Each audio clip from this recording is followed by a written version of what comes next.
Hello and welcome to another episode of Wednesdays with WV. This is the fifth episode, in fact.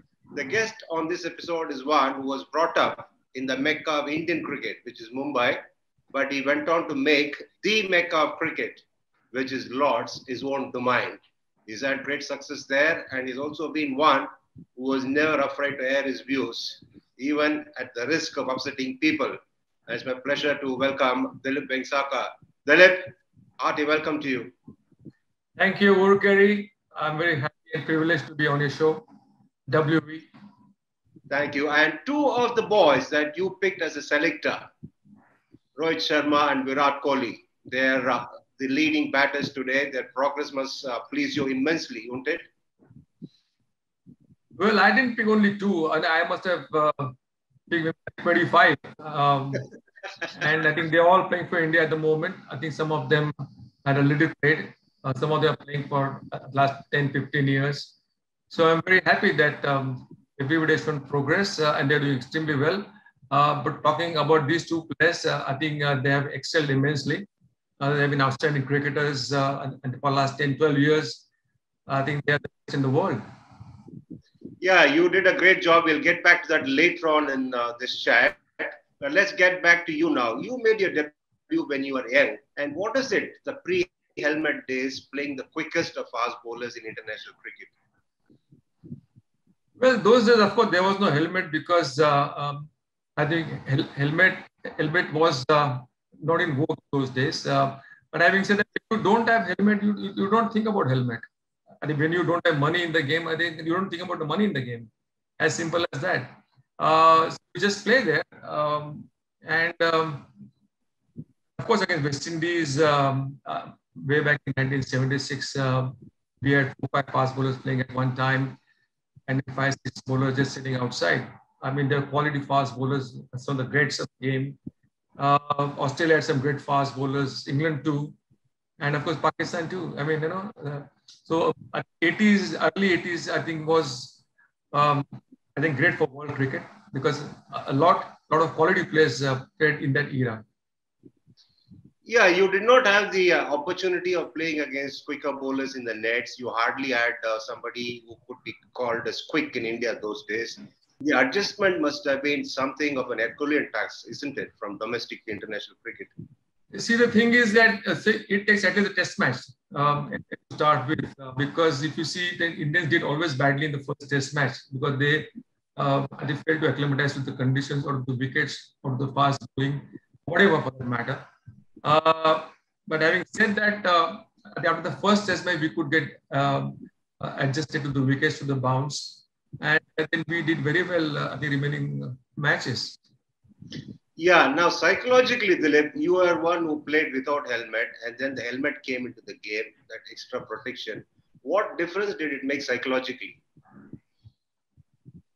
See, the thing is, skill-wise, it doesn't make any difference. The thing is that you feel that there is some sort of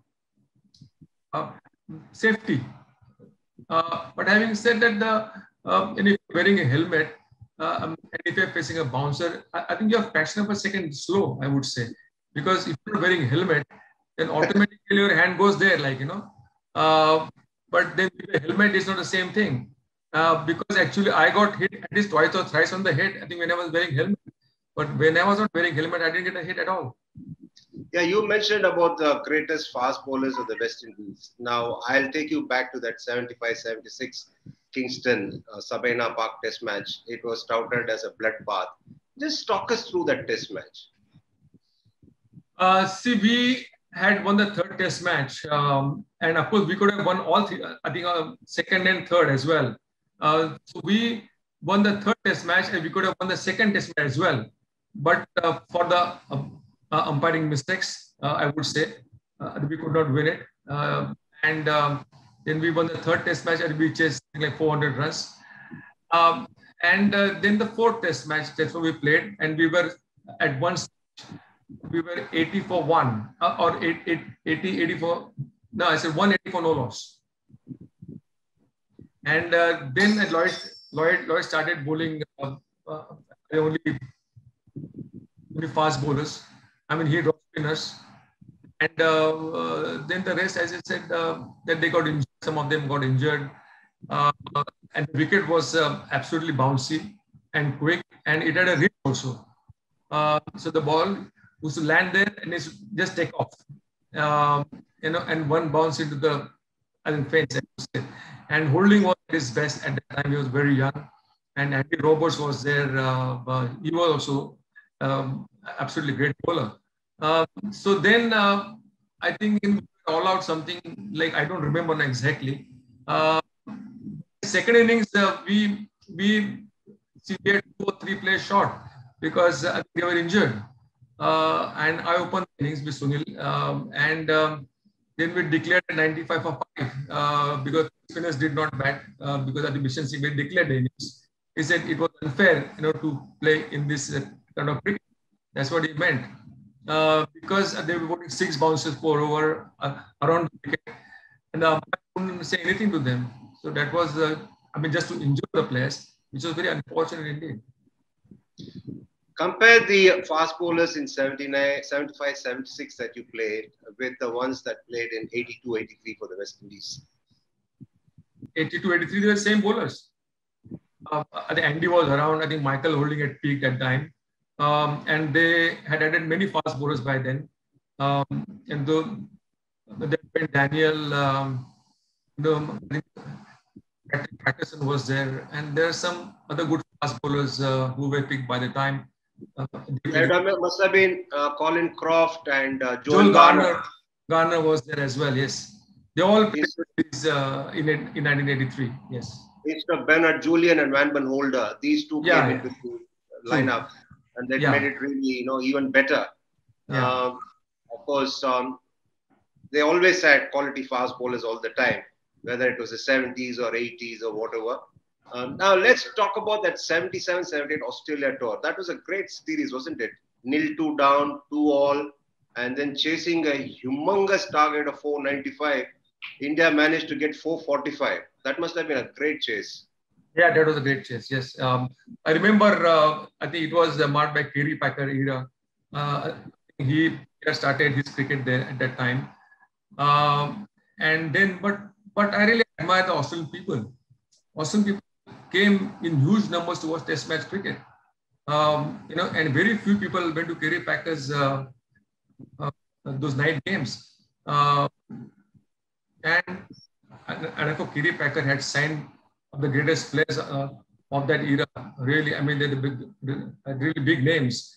And Australia, I think, was not at its best because Ian Chappell, Ray Chappell, Thompson, and all those were not there. But then I think led by Bob Simpson, Hakeem Hughes was there, Jay Thompson was there, Graham Yallop was there. So they all did extremely well. And of course, spinners only. Those days, our opening bowlers were Ratanlal and Mohinder Raman, and Kassan Gowri sometimes. So the thing is that India played really well. The spinners bowled really well. And we drew the series, and that was the last Test match at Adelaide. I remember very vividly those days. And it was a rest day.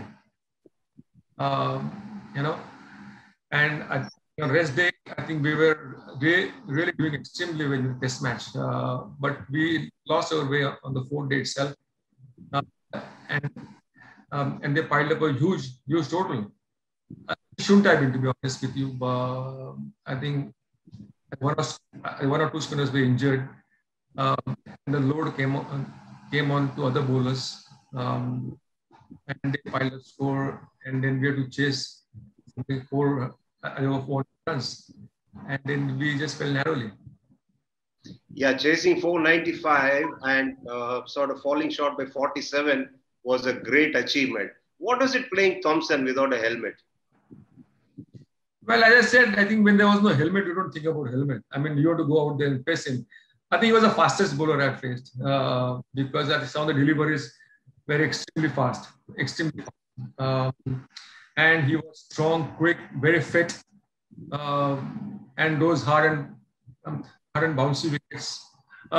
Actually, when I toured West Indies and Australia, in 76 and 77, I think those wickets were extremely fast. But I just but on other tours later on other tours, they had gone very slow in the and now all the wickets have become very slow. But what I've seen in Brisbane and all those wickets were extremely fast. Let's get across to Lords. What was it that brought you the best out of you?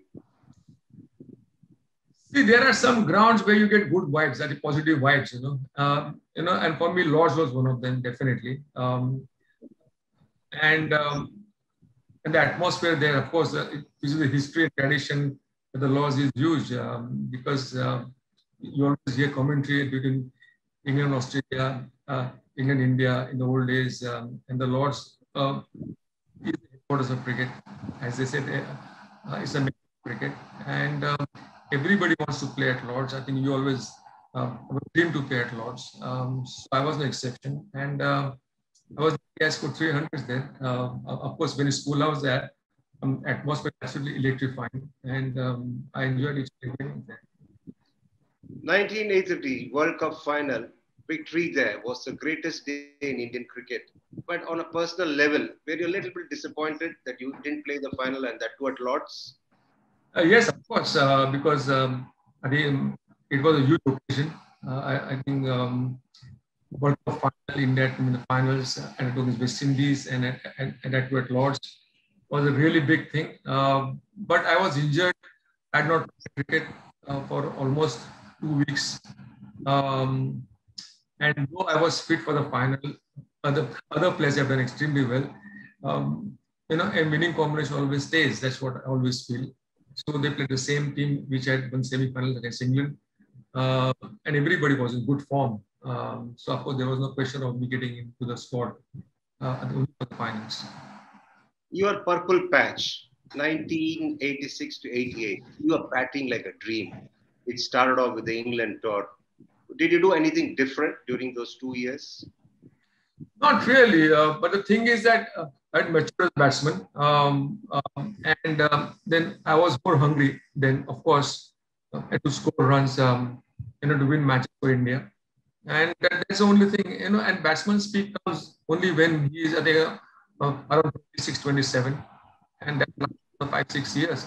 And if you're fit enough, you can go on playing. If you're not fit enough, then you can quit around 35, 36. That's what I did. And then came the unfortunate injury in the home series in 1988 against West Indies. Yes.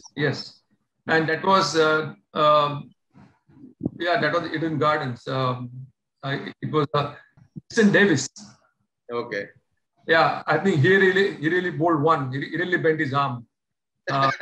That came faster than Michael Holding or Malcolm Marshall. And it fractured my hand, and I couldn't play later on, and I missed out at least for next 4 months. Yeah, that was wrong timing in a way. And am I right in saying that the Dilip Vengsarkar, who was majestic until then, was not the same after that injury? If you say in hindsight, of course I was doing well in the sense, but.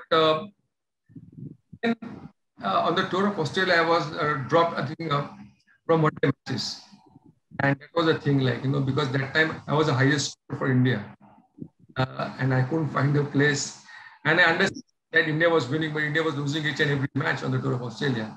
So I was, so our coach Abbas Ali Beg was there. And he asked me what we should do. I said, you are asking an interested person. I mean, I can understand that you're winning all the matches, and you kept me on the sideline. Now I'm the scorer in ODI still then. So then I thought that it's not worth just continuing, because I always believe that you should play in all formats of the game. It's not only test match cricket, because ODI. India also was playing a lot of ODI matches then, and if you're playing all the matches, then you're always in the groove. Your tenure as captain, what do you attribute it to? Wrong time, tough series like West Indies back to back? What was it? Obviously, because actually I captain almost 10 test matches. Out of 10 test matches, 7 were against West Indies. And West Indies at that time was the best team in the world. And they had beaten England and Australia 5-0 in their home, at home. And they're invincible, I would say, for those 15, 16 years. Dominated world cricket, whether it's test match cricket or ODI matches. They won everything inside. And then I led the side. Of course, in 88, 89, we had a lot of youngsters in the team. They had no experience.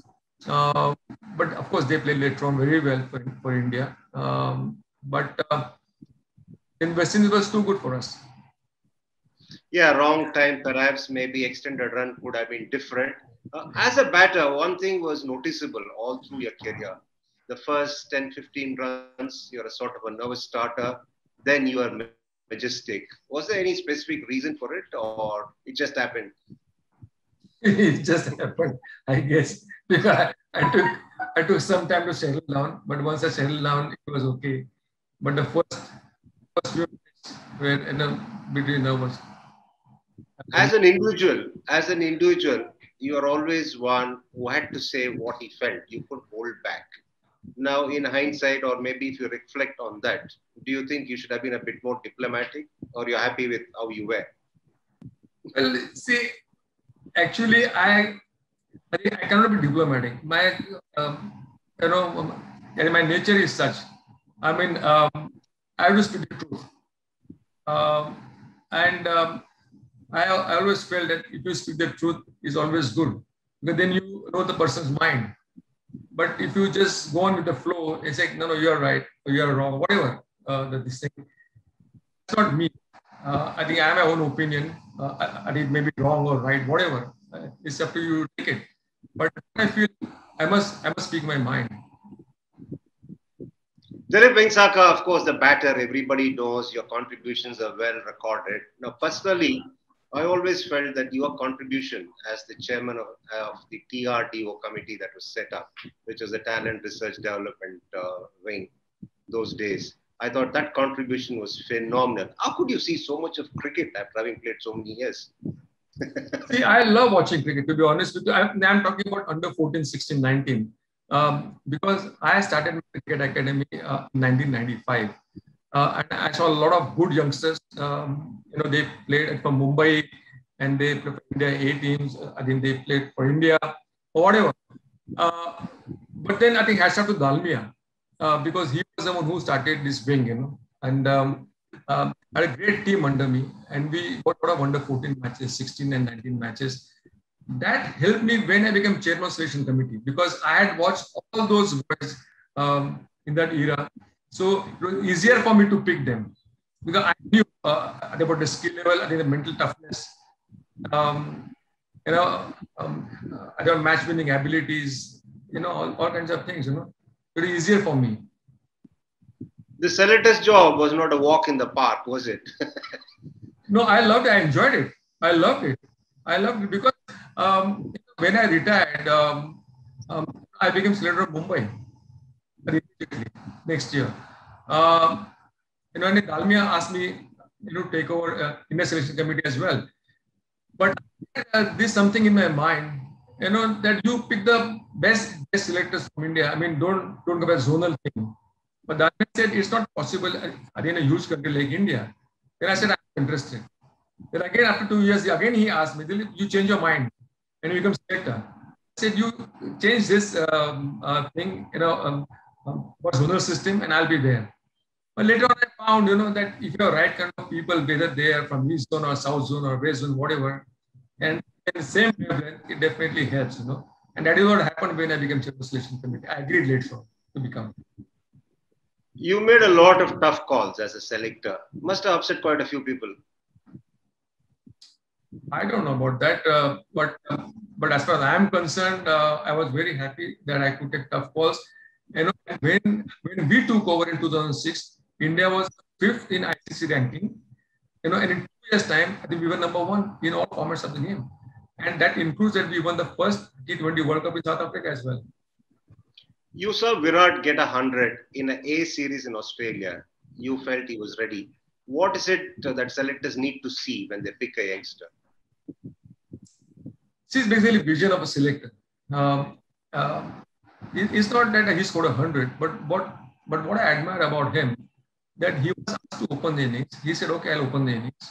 And we were chasing something like 270 runs against New Zealand, and New Zealand had international fast bowlers, good attack, and we had picked emerging players team. They were all under 23, and we wanted him to the French players, and who would play for India later. And Virat played so brilliantly. And after scoring 100, he made sure India won the match because he's got 123 not out in that innings. So I knew that this guy is matured, and I've been watching him since under 16 days. I watched under 16, under 19, and then for India. So I knew that this guy is ready, and he should be picked because then we were going to Sri Lanka to play one-day series. So I said the ideal opportunity to pick this youngster and groom him. Well done, Dilip. Hats off to you. You said you enjoyed the role of a selector. Did you feel the same as an administrator, or you felt it was not your cup of tea? No, I love administration as well because I was the one, I think, who was looking after right from under 12, under 14, 16, 19, first class cricket. And I enjoyed that role as well. I was the one who I did headed MCS committee. I think Mr. Pawar was not available. And I enjoyed immensely. I was there for 10 years. I wouldn't have been there. And this was an honorary job. I wouldn't have been there if I had not enjoyed it. You have played through 3 decades during your career in the 70s, 80s, 90s. After that, you've been involved in various roles. Now, what are the big changes that you've seen in cricket in terms of the game? Of course, there is a huge, early 90s, money has come into the game. A lot of money has come into the game. The T20 format, the emergence of T20 format is a thing like, which is so popular all over the world. Because if you see, there are something like 100 associate teams which are associated to ICC, and they're playing this format, T20 format, which is very popular. But there's, of course, I think the players' mindset has changed immensely. They want to in the IPL because there's so much money in the game. But having said that, now you can make a career out of it. If you're doing well in cricket, I think you can make a huge amount of money. But you have to play either in IPL or for India, ODIs and test matches. I always tell the boys that if you are good enough to play test match cricket, then you can play in any format of the game. But if you are good only T20, then you may be good at test match cricket because that is the ultimate form of cricket. You would have enjoyed playing the T20 format? I would have loved it. I would have opened the innings. I would have given it to others. I would have batted all 20 overs. Of course, because of your ability to attack was why perhaps I understand you were given the nickname of Colonel. Do you like that name?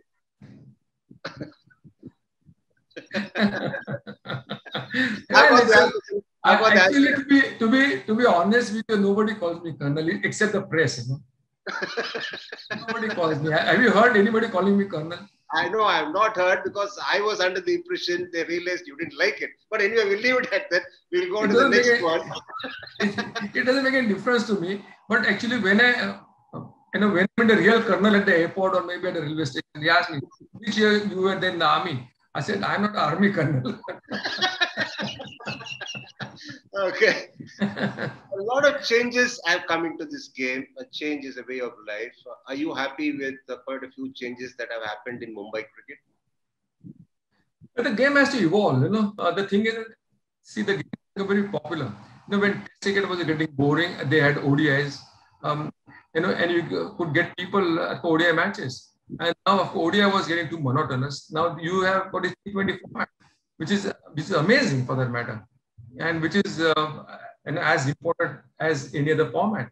So the game has to evolve all the time, and Of course, the thing is that Mumbai cricket, as you asked me, uh, it is good, but it is not as good as it used to be before. Simply because now there's so international cricket. Yeah. See, in the olden days, all the international players could be available for club matches, for office matches, so that other young cricketers could learn from them, and they could improve faster. But nowadays, I think there's so much international cricket. So test cricketer or international cricketer, they don't have time to play club cricket or office cricket. And that is why Mumbai cricket is not as strong as it used to be. The World Cup team has been announced. Are you happy with the side, or would have been different if you were the chairman? See, there is, I think, no out-of-box thinking, I would say. I would have Umran Malik if he's fit enough to play, because he's a guy you have who's bowling 150 kilometers per hour. And you got to pick him now, or you can't pick him when he becomes 130. The thing is that, see, if you could see in IPL, the way he bowled, he was absolutely outstanding. And fast bowler, you have to give opportunity at the right time when he's at his best. But I think nursing an injury, that's what I was told. But I would have picked him straight away in the Indian team, because you have to take chances. If you're playing in Dubai, the wickets are flat and grassless. There's no bounce in the wicket. So you need fast bowler. You can't medium pacers who could be tonked around. Fast bowlers who could beat you in the air. And I think Umran Malik should have been there. And of course, Shreyas Iyer is in good form, and he missed out. The Shami, I think should have been there. That's what I feel. I'm impressed, I think, with Gill also, Shubman Gill. He's also good. I mean, they are, of course, they're future players for India. I think they would be playing very soon. But these are you have to think out of box as well sometimes. You just can't, go with the flow all the time. And how do you see the future of Indian cricket? Oh, tremendous. I'm extremely positive about it. Because the thing is that, see, BCCI is giving grants to all the associations. And IPL, they're getting a lot of TV rights. Associations are building grounds and stadiums and that sort of thing. They're building infrastructure. And many players come from smaller cities now. In the olden days, they used to go to big cities to get experience and exposure, but now they can stay in their own cities and still can play for India very soon. So now, if you see in first-class cricket, there are some good teams which are coming through, and which is a good sign for Indian cricket, because the game has spread everywhere through nook and corner of the country. So it's a good sign. The game has become so popular now. Any regrets that Dilip Vengsarkar has? Not really, to be honest with you. But yes, you feel bad sometimes that you could have done better as a player, as an administrator. You are never happy about it, to be honest with you. You always strive to do better things in life. So that keeps you going. I mean, you can't say, I've had enough, I'm at the best time, that sort of thing. I have to put my feet up and enjoy myself. Now I got 4 cricket academies. And thousands of kids are playing free of charge. They all are playing for Maharashtra, they are playing for Mumbai, they are playing for India A team, they are playing for India, they are playing for IPL. So a lot of, I give platform to, I think, hundreds and thousands of kids. And these academies are sponsored by CSR funding, I think, from all the companies. So that helps me. So I could pick the best guys who are picked only on merit.